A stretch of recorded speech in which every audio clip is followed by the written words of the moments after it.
Selamat pagi Bun.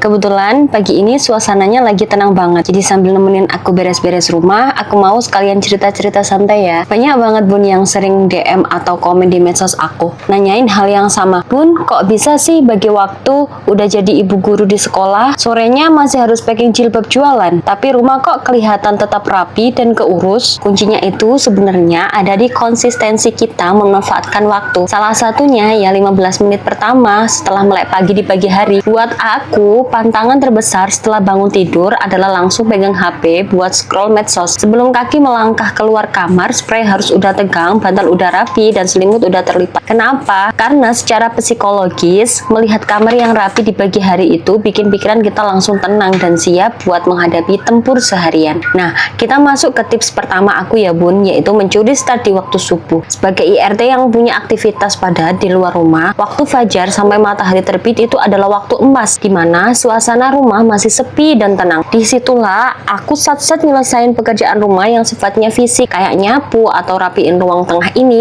Kenapa harus subuh? Karena kalau urusan sapu menyapu ini ditunda sampai agak kesiangan, fokus kita udah pasti buyar Bun. Pikiran udah kebagi sama persiapan berangkat ke sekolah atau HP yang udah mulai bunyi karena ada chat dari pelanggan. Jadi, mending capek dikit di awal, tapi siangnya kita udah merdeka karena rumah udah bersih.